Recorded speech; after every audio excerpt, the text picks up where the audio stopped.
হাসিনা সহ পরিবারের সদস্যদের ১২৪টি ব্যাংক অ্যাকাউন্টে ৬৩৫ কোটি টাকা জব্দ, ৭টি ফ্ল্যাটও ক্রোক করল দুদক। ১২৪টি অ্যাকাউন্টে ৬৩৫ কোটি ১৪ লাখ বিজ্ঞ আদালত থেকে সে বিষয়ে অবরুদ্ধকরণের আদেশ প্রদান করা হয়েছে। পাচার হওয়া কয়েকশো কোটি ডলার চলতি বছরে ফিরিয়ে আনা সম্ভব জানালেন অর্থ উপদেষ্টা। হবে বিভিন্ন দেশের সঙ্গে চুক্তি।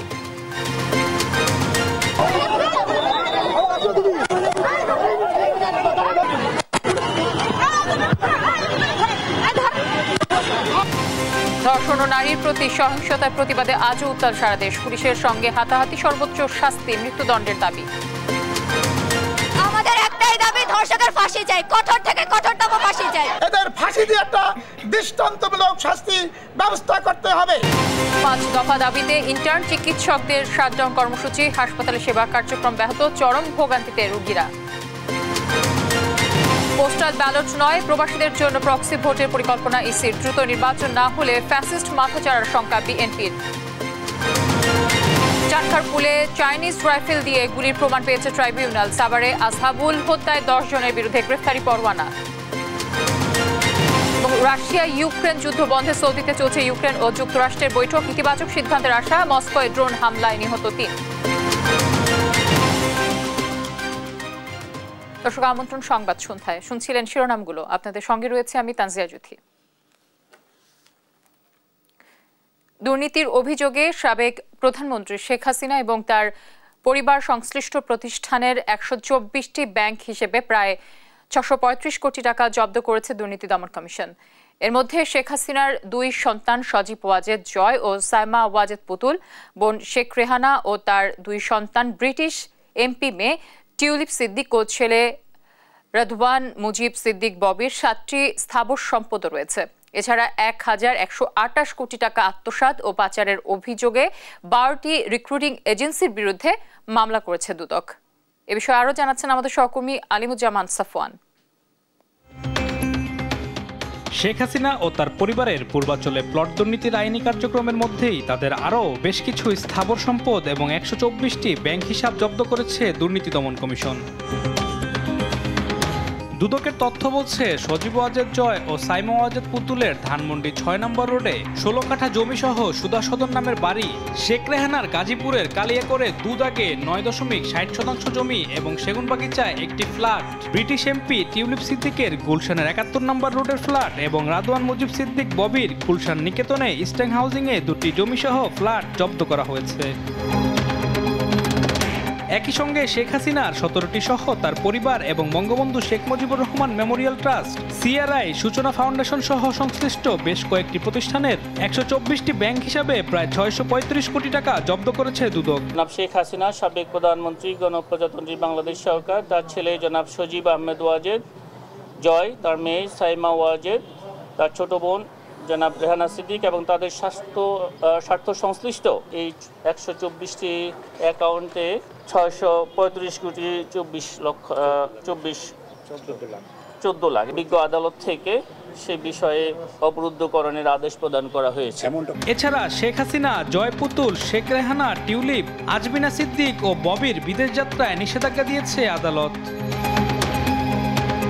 এদিকে মালয়েশিয়ায় শ্রমিক পাঠিয়ে সাধারণ মানুষের ১,১২৮ কোটি টাকা আত্মসাৎ ও পাচারের অভিযোগে ১২টি রিক্রুটিং এজেন্সির বিরুদ্ধে মানি লন্ডারিং আইনে মামলা করেছে দুদক। পরস্পর যোগসাজশে অপরাধজনক বিশ্বাসভঙ্গের মাধ্যমে অসৎ উদ্দেশ্যে সরকারি ক্ষমতার অপব্যবহার করে সাবেক মন্ত্রী, সংসদ সদস্য, উপজেলা চেয়ারম্যান, কাউন্সিলর হিসাবে দায়িত্ব পালনকালে নির্ধারিত ফির অতিরিক্ত অর্থ গ্রহণপূর্বক আত্মসাৎ ১২টি রিক্রুটিং এজেন্সির বিরুদ্ধে ১২টি মামলা রুজুর সিদ্ধান্ত গৃহীত হয়েছে।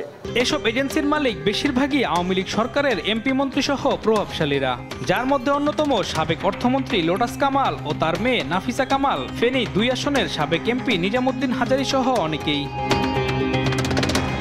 আলিমুজ্জামান সাফওয়ান, দেশ টিভি, ঢাকা।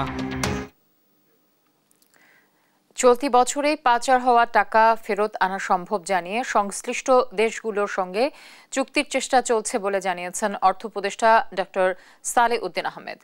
আর অর্থ ফেরত আনাসহ ব্যাংকিং খাত ঠিক করাকে অগ্রাধিকার ধরে কাজ শুরু করার কথা জানান অর্থ মন্ত্রণালয়ের দায়িত্বপ্রাপ্ত প্রধান উপদেষ্টার নতুন বিশেষ সহকারী ডক্টর আনিসুজ্জামান। তৌফিক মাহমুদ, মুন্না রিপোর্ট। আওয়ামী লীগ শাসনামলে টানা 15 বছর দেশ থেকে পাচার হয়েছে হাজার হাজার কোটি টাকা।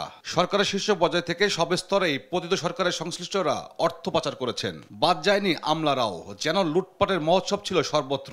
নানা উপায়ে পাচার হওয়া $234 বিলিয়ন ফেরাতে সর্বোচ্চ চেষ্টা করছে অন্তর্বর্তী সরকার।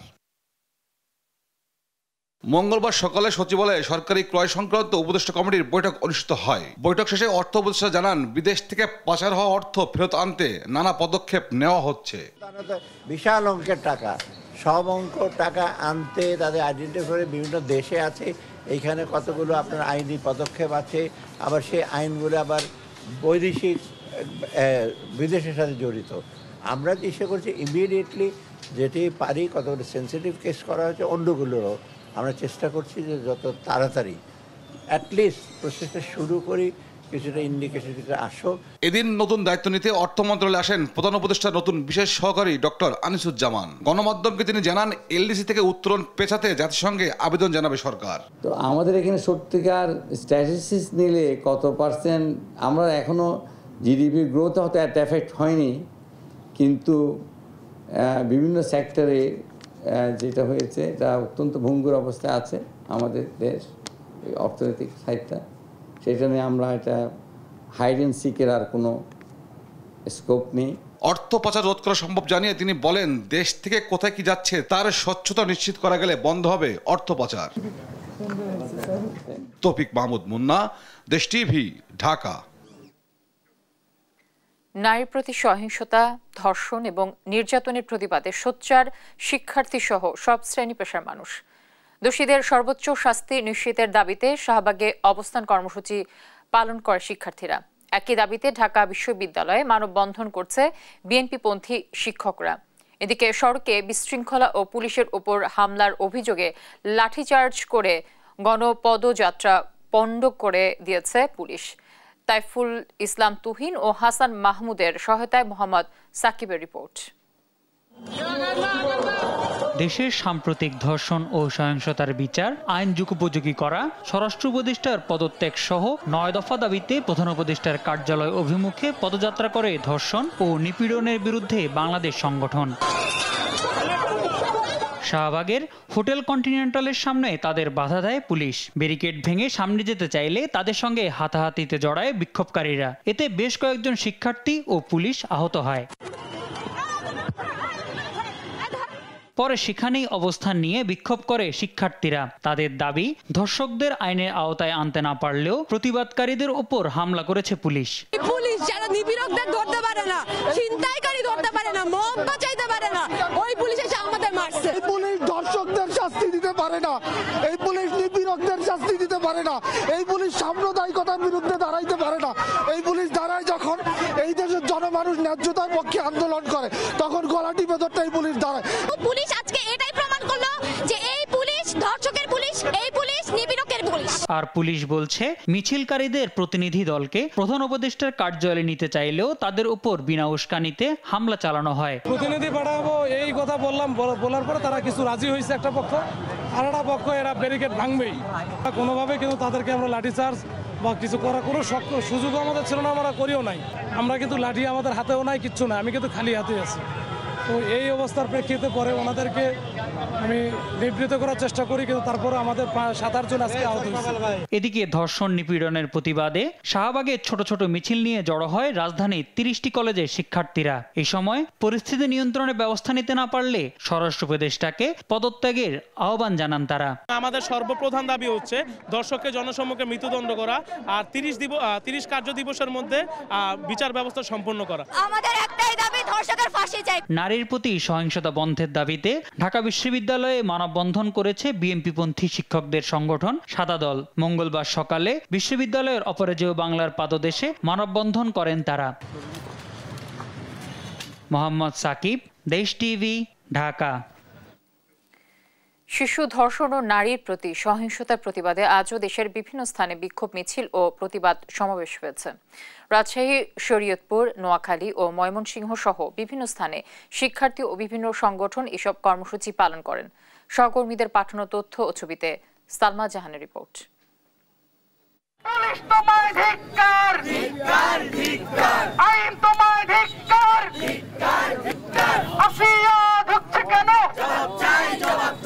নারীর প্রতি সহিংসতার প্রতিবাদ এবং ধর্ষকের সর্বোচ্চ শাস্তির দাবিতে দেশের বিভিন্ন স্থানে আজও মানববন্ধন ও বিক্ষোভ কর্মসূচি হয়েছে। মঙ্গলবার সকাল 10টায় রাজশাহীর সাহেববাজার 0 পয়েন্টে মানববন্ধন করে বাংলাদেশ মহিলা পরিষদ রাজশাহী জেলা ও বিশ্ববিদ্যালয় শাখা। নারীর প্রতি সহিংসতা রুখতে সরকারকে কঠোর হওয়ার আহ্বান জানান বক্তারা।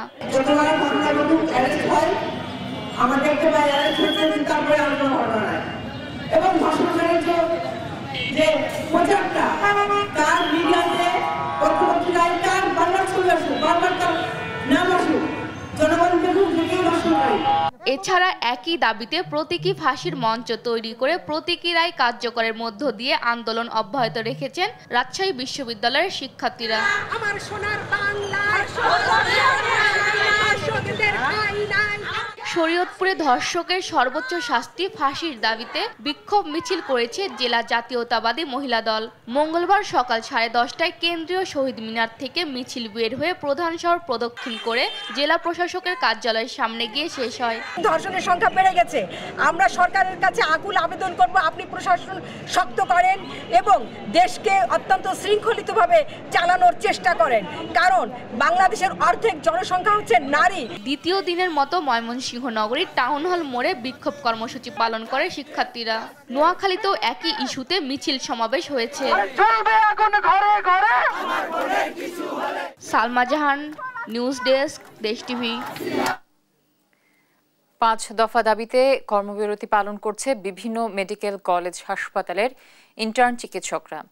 হাইকোর্টের পূর্ণাঙ্গ রায় প্রকাশ ও 5 দফা দাবিতে হাসপাতালের বহির্বিভাগে চিকিৎসা সেবা বন্ধ করে বিক্ষোভ করেছেন রাজশাহী মেডিকেল কলেজ হাসপাতালের ইন্টার্ন চিকিৎসকরা। দুপুর 12টার দিকে কর্মসূচি শুরু করেন তারা।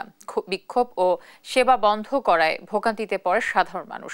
শাটডাউন কর্মসূচি পালন করেছে টাঙ্গাইল মেডিকেল কলেজের শিক্ষার্থী ও ইন্টার্ন চিকিৎসকরা। তারা বলেন, স্বাস্থ্য ব্যবস্থার দীর্ঘদিনের সমস্যার একটি যৌক্তিক সমাধান জরুরি। এমবিবিএস ও বিডিএস ছাড়া চিকিৎসকের স্বীকৃতি দেয়া বন্ধ করতে হবে। একই দাবিতে কর্মবিরতি পালন করছেন সিলেট MAG ওসমানী মেডিকেল কলেজের ইন্টার্ন চিকিৎসক ও সাধারণ শিক্ষার্থীরা। আপনার যদি ডাক্তার হওয়ার শখ জাগে, আপনারা যদি ডাক্তারি করতে চান, তাহলে আপনাকে আমরা যে পাইপলাইনের মাধ্যমে এসেছি আপনাকে সেই পদ্ধতিতে আসতে হবে। স্পষ্ট বিধান আছে যে এমবিবিএস এবং বিডিএস ডিগ্রি অর্জন ব্যতীত কোনো কেউ ডাক্তার লিখতে পারবে না। তো তাহলে এখানে তো আর এখানে এই রায়টা পিছনে কোনো দরকারই ছিল না। আমরা চাই আগামীকাল রায়টি আমাদের পক্ষে আসুক, আমাদের 5 দফা যৌক্তিক দাবিটা মেনে নেওয়া হোক। আমরা চাই বাংলাদেশের স্বাস্থ্য ব্যবস্থা লম্বা সময়ের জন্য সঠিক রাস্তায় আসুক। সংস্কার করে নির্ধারিত সময়ের মধ্যেই নির্বাচন সম্ভব বলে মন্তব্য করেছেন জাতীয় নাগরিক পার্টির আহ্বায়ক নাহিদ ইসলাম। একই সঙ্গে আইনসভা ও গণপরিষদ নির্বাচন দাবিও করেন তিনি। মঙ্গলবার রাজধানীর একটি হোটেলে এনসিপির ইফতার মাহফিলে এসব কথা বলেন নাহিদ ইসলাম। নির্বাচনের আগে আইন শৃঙ্খলা পরিস্থিতির উন্নতি জরুরি উল্লেখ করে তিনি বলেন, বাংলাদেশ বিরোধী শক্তি এখনো ষড়যন্ত্র করে যাচ্ছে। দেশের বিপদ এখনো কাটে নাই, বাংলাদেশ বিরোধী শক্তিরা এখনো ষড়যন্ত্র করে যাচ্ছে। নির্বাচনের ক্ষেত্রে আমরা বলছি সামনে নির্বাচনটা একই সাথে আইনসভা এবং একই সাথে গণপরিষদ নির্বাচন করা সম্ভব এবং এর মাধ্যমে একটি নতুন সংবিধান এবং নতুন করে আমরা গণতন্ত্রের পথে প্রস্থান করতে পারবো। ফলে এই সকল কিছুই আমরা দ্রুত সময়ের মধ্যে হওয়া সম্ভব বলেও মনে করছি। প্রবাসীদের ভোট দানের জন্য পোস্টাল ব্যালট পদ্ধতি কার্যকর নয়, তাই প্রক্সি ভোটের সুপারিশ করা হয়েছে। মঙ্গলবার সকালে নির্বাচন ভবনে সাংবাদিকদের কথা বলেন নির্বাচন কমিশনার আবুল ফজল মোহাম্মদ সানাউল্লাহ। বলেন, প্রবাসীরা নির্বাচনী প্রক্রিয়ায় যুক্ত হলে গণতন্ত্র আরও মজবুত হবে। হিমেলের সহায়তায় মোহাম্মদ আলাউদ্দিনের রিপোর্ট। প্রায় 1,20,00,000 বাংলাদেশি বিশ্বের বিভিন্ন দেশে বসবাস করে থাকে, যাদের বড় অংশ ভোটাধিকার প্রয়োগ করতে পারেন না। এই বিশাল জনগোষ্ঠীকে নির্বাচনী প্রক্রিয়ায় সম্পৃক্ত করা হলে তা গণতন্ত্রকে আরও শক্তিশালী করবে। মঙ্গলবার সকালে আগারগাঁও নির্বাচন ভবনে নির্বাচন কমিশনার আবুল ফজল মোহাম্মদ সানাউল্লাহ সাংবাদিকদের জানান, প্রবাসীদের ভোটদানের জন্য ইতিমধ্যে প্রক্সি ভোট সহ মোট 3টি প্রস্তাবের সুপারিশ করা হয়েছে। ভোটদানের জন্য একটি ওয়ার্কশপের আয়োজন করা হবে। কমিটি 3টি পদ্ধতি সাজেস্ট করেছে। দুটো বললাম যে সময়ের মধ্যে সম্পাদনযোগ্য পোস্টাল ব্যালট, দ্বিতীয় হচ্ছে অনলাইন পদ্ধতি, আর তৃতীয়টি হচ্ছে প্রক্সি ভোট। প্রক্সি ভোট অর্থাৎ একজন প্রবাসী বাংলাদেশির পক্ষে বাংলাদেশে অবস্থানরত একজন ভোটার তার ভোটার এলাকার তার হয়ে ভোটটা দিয়ে দেওয়া। যে একটা ওয়ার্কশপ করা হবে এই প্রস্তাবনার উপর, এই তিনটি পদ্ধতি নিয়েই। ওয়ার্কশপটা হবে আগামী 7 এবং 8 এপ্রিলের মধ্যে। নির্দিষ্ট ডেটটা হয়তো আজকালকের মধ্যে আমরা ফাইনাল করব। নির্বাচন কমিশনার বলেন, প্রক্সি ভোটিং চালুর জন্য একটি বিশেষ অ্যাপ তৈরি করা হবে। এই অ্যাপ দিয়ে প্রবাসীরা নিবন্ধন করে নির্ধারিত নমিনির মাধ্যমে ভোট প্রদান করতে পারবেন। প্রবাসে যারা গিয়েছেন তারা তো কেউ এনআইডি নিয়েই গেছেন, তার মানে উনি ভোটার তালিকায় আছেন। আর আমরা 7টা দেশে ইতোমধ্যে 9টা দেশ হয়ে যাবে। 9টা দেশে আমরা ভোটার নিবন্ধন কার্যক্রম চালু করেছি। যারা ভোটার তালিকায় নিবন্ধিত আগে হন নাই এবং এনআইডি কার্ড পান নাই, তাদের জন্য এই 9টা দেশে আমরা সেবা চালু করেছি। অদূর ভবিষ্যতে আমরা এই সেবাটা 40টা দেশে সম্প্রসারণ করব। বিদ্যমান পোস্টাল ব্যালট সিস্টেম অচল। এই পদ্ধতিতে বিদেশ থেকে একটি ভোটও কাস্ট হয়নি বলেও জানান তিনি। মোহাম্মদ আলাউদ্দিন, দেশ টিভি, ঢাকা। দ্রুত নির্বাচন না হলে ফ্যাসিস্টরা মাথাচাড়া দিয়ে ওঠার সুযোগ পাবে। অনাকাঙ্ক্ষিত কোনো ঘটনা ঘটলে তার দায় অন্তর্বর্তী সরকারকেই নিতে হবে। মঙ্গলবার সকালে জাতীয় প্রেস ক্লাবে বর্ষিয়ান রাজনীতিবিদ মশিউর রহমান জাদু মিয়ার 46তম মৃত্যুবার্ষিকীর আলোচনা সভায় এসব কথা বলেন বিএনপি নেতারা। ছাত্রদের নতুন দলের উদ্দেশ্যে নেতারা বলেন, যারা ৭১ মানে না তাদের জনগণের কাছে ভোট চাওয়ার অধিকার নেই। নিয়াজ মোর্শেদের রিপোর্টে বিস্তারিত। বর্ষিয়ান রাজনীতিবিদ মশিউর রহমান জাদু মিয়ার 46তম মৃত্যুবার্ষিকী উপলক্ষে জাতীয় প্রেস ক্লাবে এক আলোচনা সভা আয়োজন করে ভাসানী স্মৃতি সংসদ। সভায় বিএনপি চেয়ারপারসনের উপদেষ্টা আব্দুস সালাম অন্তর্বর্তী সরকারকে দ্রুত নির্বাচনের রোডম্যাপ ঘোষণা করে ষড়যন্ত্র নস্যাৎ করার আহ্বান জানান। অনতিবিলম্বে নির্বাচনের রোডম্যাপ ঘোষণা করবে সরকার। নির্বাচনের মধ্য দিয়ে সকল ষড়যন্ত্র নস্যাৎ হয়ে যাবে। আর বিএনপির ভাইস চেয়ারম্যান শামসুজ্জামান দুদু বলেন, মশিউর রহমানের রাজনীতিকে ধারণ করলে ফ্যাসিবাদ ও বিদেশি শক্তিকে রুখে দেওয়া যাবে। আজকে মশিউর রহমান জাদু ভাইও নাই, শহীদ জিয়া রহমান নাই, কিন্তু তাদের প্রদত্ত যে রাজনীতি, সেই রাজনীতিকে আমাদের ধারণ করতে হবে। এই ধারণ করতে পারলে ফ্যাসিবাদকে আমরা রুখতে পারবো। আমরা বিদেশি শক্তিকে আগ্রাসন থেকে বাংলাদেশকে রক্ষা করতে পারবো। আরেক ভাইস চেয়ারম্যান বরকতুল্লাহ বুলু বলেন, দ্রুত নির্বাচন না দিলে ফ্যাসিবাদ মাথাচাড়া দিয়ে উঠতে পারে, আর তাতে কোনো অনাকাঙ্ক্ষিত ঘটনা ঘটলে এর দায় অন্তর্বর্তী সরকারকেই নিতে হবে। যত দ্রুত বাংলাদেশে নির্বাচনের রোডম্যাপ দিবেন, তত দ্রুতই আপনার বাংলাদেশে একটি গণতন্ত্র এবং বাংলাদেশে একটি স্বস্তি ফিরে আসবে। নয় পতিত সরকার ফ্যাসিস্ট যারা, তাদের দোষর হিসাবে আপনারা আগামী দিনে মানুষের কাছে চিহ্নিত হবেন, কারণ আপনারা তাদেরকে সুযোগ সুবিধা দিচ্ছেন। তাদের পুনঃপ্রতিষ্ঠিত হওয়া দেশে অবনতিশীল ঘটনার জন্য আপনারা দায়ী থাকবেন। ছাত্রদের নতুন রাজনৈতিক দলকে উদ্দেশ্য করে বলেন, মুক্তিযুদ্ধকে না মানায় জনগণের কাছে ভোট চাওয়ার অধিকার নেই নতুন দলের নেতাদের। নিয়াজ মোর্শেদ, দেশ টিভি, ঢাকা। শহীদ প্রেসিডেন্ট জিয়াউর রহমানের স্বাধীনতা পুরস্কার 2003 বাতিলের সিদ্ধান্ত রহিত করে প্রজ্ঞাপন জারি করেছে মন্ত্রিপরিষদ বিভাগ। একই সঙ্গে স্বাধীনতা পুরস্কার 2025-এর নির্বাচিত ব্যক্তিদের নাম প্রকাশ করা হয়েছে। মঙ্গলবার মন্ত্রিপরিষদ বিভাগের সংবাদ বিজ্ঞপ্তিতে এ তথ্য জানানো হয়। এতে বলা হয়, জাতীয় পর্যায়ে গৌরবোজ্জ্বল ও কৃতিত্বপূর্ণ অবদানের স্বীকৃতি স্বরূপ এবার 7 জন ব্যক্তির বিশিষ্ট ব্যক্তিকে স্বাধীনতা পুরস্কার 2025 দেওয়ার সিদ্ধান্ত নিয়েছে সরকার। এর আগে 2016 সালে শহীদ রাষ্ট্রপতি জিয়াউর রহমানের স্বাধীনতা পুরস্কার প্রত্যাহারের সিদ্ধান্ত নিয়েছিল আওয়ামী লীগ সরকার। পরে জাতীয় জাদুঘর থেকে তার মেডেল ও সম্মাননাপত্র সরিয়ে ফেলা হয়।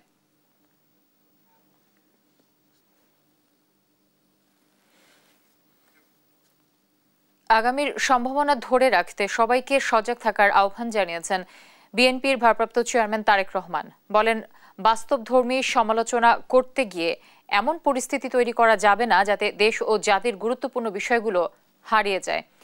এনডিএম এর ইফতার পার্টিতে ভার্চুয়ালি যুক্ত হয়ে তিনি বলেন, শুধু নির্বাচন ও সরকার ব্যবস্থা নয়, পণ্যমূল্য, শিক্ষা, স্বাস্থ্য খাতেও সংস্কার জরুরি। আরো জানাচ্ছেন সাদ আহমেদ। বিভিন্ন রাজনৈতিক দল এবং নাগরিক সমাজের সম্মানে জাতীয়তাবাদী গণতান্ত্রিক আন্দোলন এনডিএম রাজধানীর শুটিং ক্লাবে ইফতার ও দোয়া মাহফিলের আয়োজন করে। এতে ভার্চুয়ালি যুক্ত হয়ে দেশে নানা অসঙ্গতি তুলে ধরেন বিএনপির ভারপ্রাপ্ত চেয়ারম্যান তারেক রহমান। বলেন, নির্বাচন ব্যবস্থা, তত্ত্বাবধায়ক সরকারের পাশাপাশি দ্রব্যমূল্য নিয়ন্ত্রণ, শিক্ষা, স্বাস্থ্য, শ্রমিকের ন্যায্য মূল্য ও পরিবেশ দূষণে গুরুত্ব দিতে হবে। মূল বিষয়টি এক জায়গায়, এবং সেটি হচ্ছে গণতন্ত্র, একটি মানবিক বাংলাদেশ।